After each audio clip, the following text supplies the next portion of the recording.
Whoopsie. Why is this thing on here like that? I did not.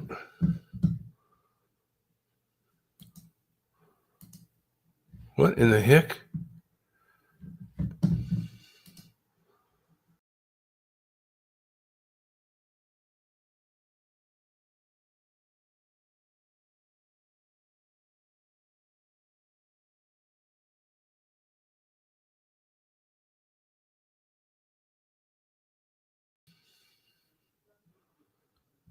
And here I'm gonna end this damn stream. Damn it!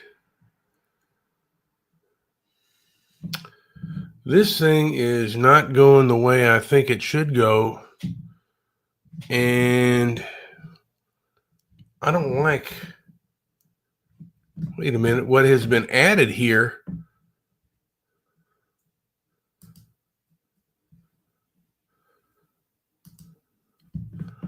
Share my screen. Here we go. And why is that not up there? I don't understand why there is something up there that I don't necessarily agree with, but this, I'm going to get me a dunce cap because they're just things I just don't necessarily understand too well. And the whole Twitter, I'm not Twitter, but StreamYard has changed its whole backdrop. So Elon Musk, Vivek Ramaswamy, MAGA, and H-1B visas. The discussion surrounding Elon Musk, Vivek Ramaswamy, and the MAGA movement regarding H-1 visas has ignited significant debate, particularly in the context of President-elect Donald Trump's incoming administration. Here's detail. All right. Support for H-1B visas. Both Musk and Ramaswamy have argued in favor of expanding the H-1B visa program, which allows U.S. companies to employ foreign workers in specialty occupations, primarily in the tech sector. Musk has likened the need for foreign talent to sports team recruiting from anywhere to win the championship, suggesting that there is a shortage of super talented and motivated engineers in the U.S. Ramaswamy has similarly defended the program, attributing the need for foreign workers to American culture,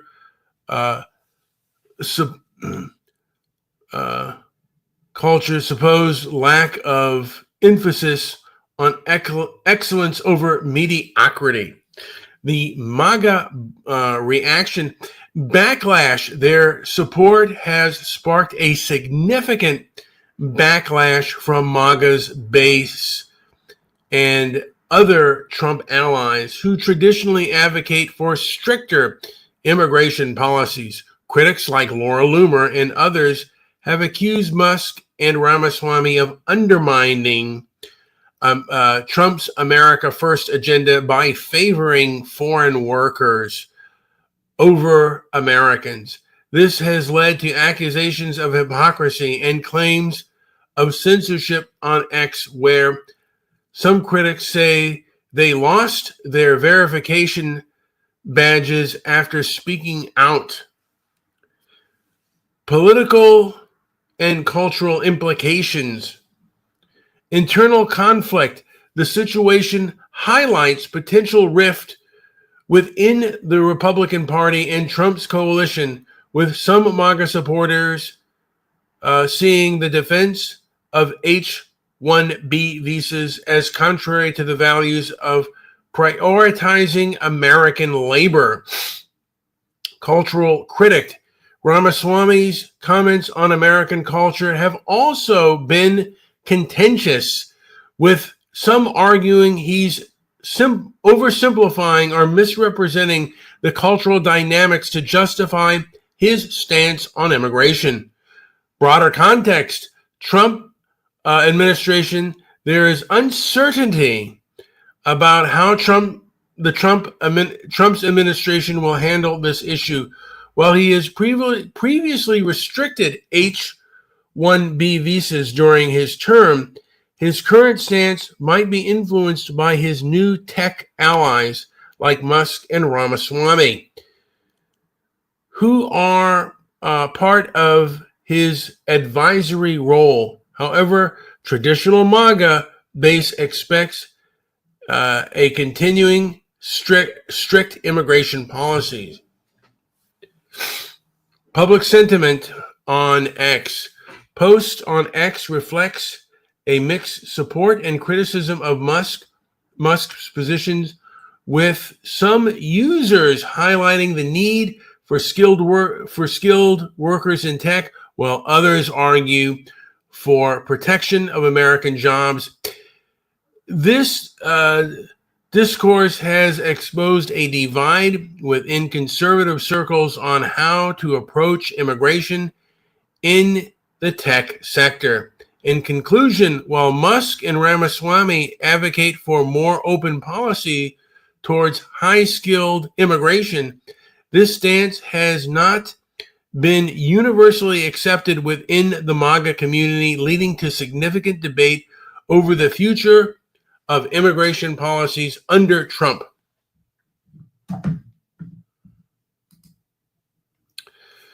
So, and I got to say that both Musk and Ramaswamy have been advocates for merit-based immigration, and I don't know whether this is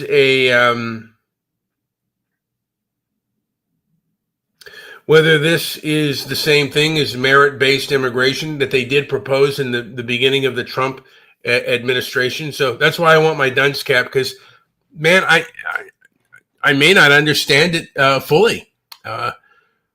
So the H-1B visas, this is the impact, and I grok this. So the impact of H-1B visas on the U.S. economy, workforce, and innovation has been extensively studied, yielding a variety of conclusions. Here's a comprehensive overview based on recent research. Economic growth and employment. Positive impact studies suggest that H-1B visa holders contribute positively to the U.S. economy by filling critical skill gaps, particularly in the STEM fields.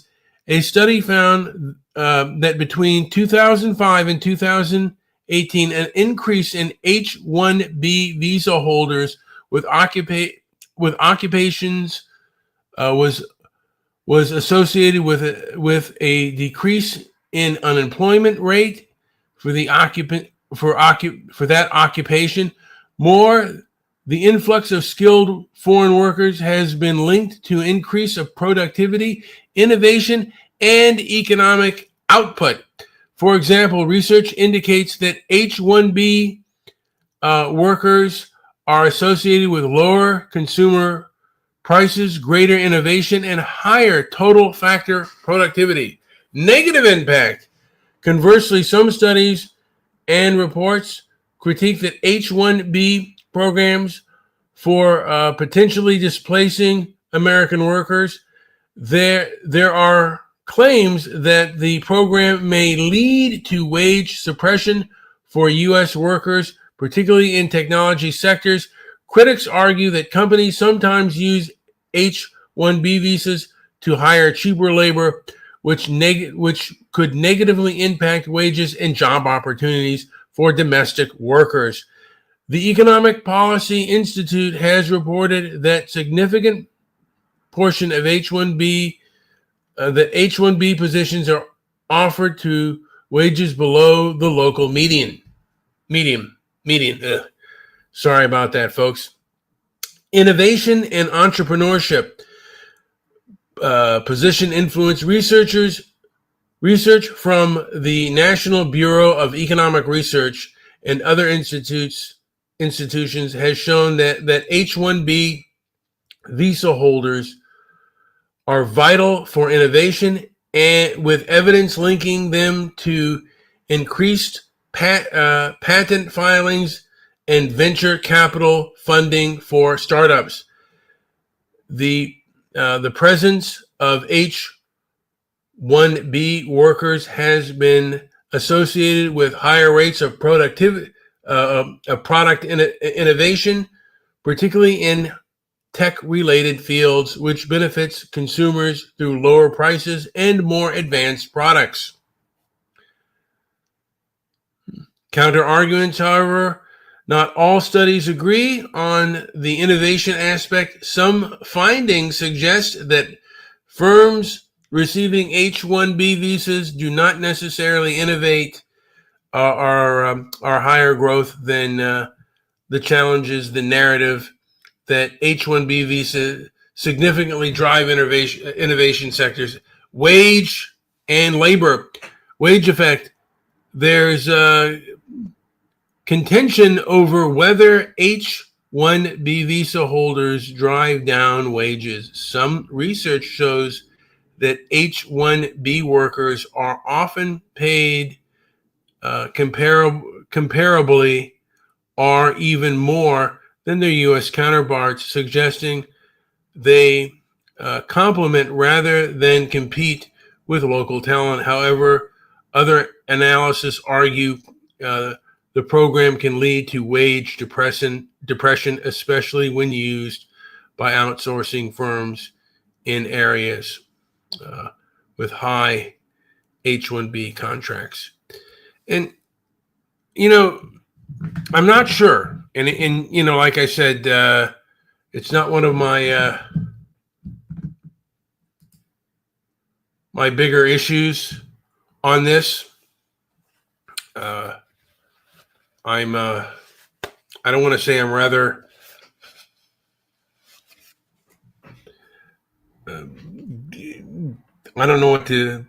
I'm rather agnostic on the issue.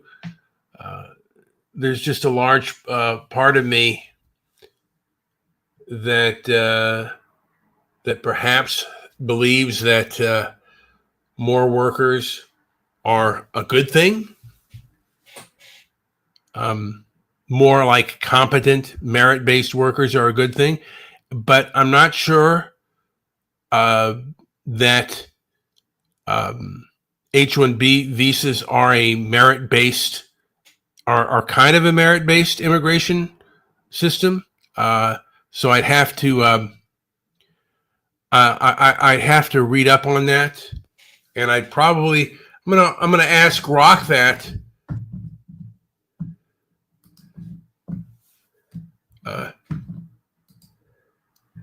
Is it a merit-based system? So I'm just asking. I'm out here asking Grok, and Grok is pretty good, although they all have woke guardrails. So this involves specialty operations. The H-1B visas is designed for individuals working in specialty occupations, which require at least a bachelor's degree, are equivalent in a specific field. This aspect inherently involves merit as its necessity, and I'm not really sure on the goodness and what we have as far as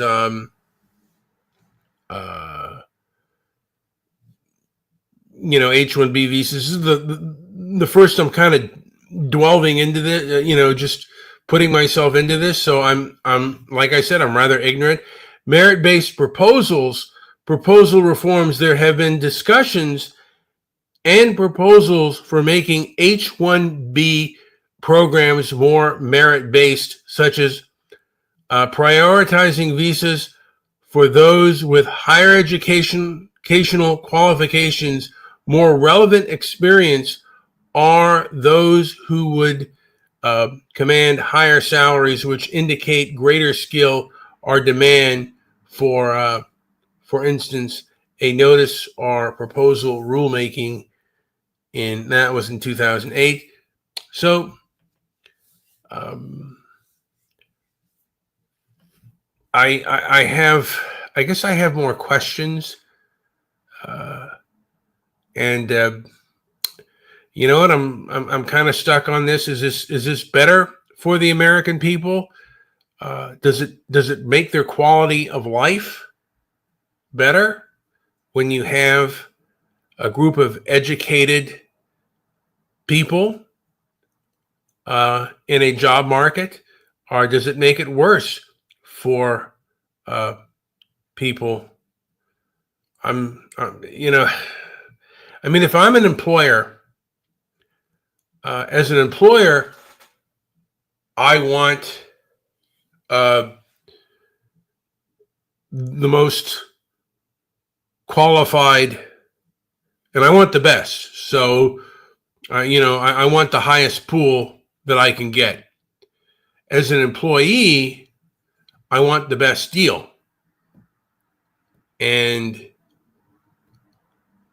so I don't want, I don't want the competition to be too stiff, perhaps. And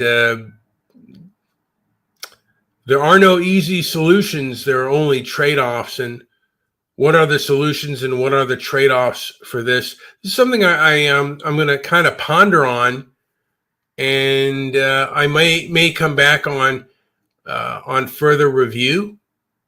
But I want to examine that. I'll say some of my own personal stories. I remember I did a very limited, construction cleanup, not even working construction. But I talked to people who worked in the construction industry, and this is in California. And he said the foreign workers usually, on average, had just better endurance than native-born Americans. And I know that I did not have the endurance, and maybe there are those that do, and maybe we need to get back to having the kind of endurance. But anyone who says that we can pick our own lettuce or we can do this, well, go out and do it. Let's see it. Let's see you do it. Let's see how hard you can work. And that's for me as well. Can I work that hard? Can I do the best out there? I'm not sure. Anyway, this has been Brian with Transparency and Merit. Like, subscribe, wherever you're listening, whether you're listening on X or you're listening on any of my YouTube channels. I do thank you so much for listening, and enjoy the rest of your day. And hopefully, you'll study up on H-1B visas and see what is best for everyone. Thank you so much for listening, those of you that did.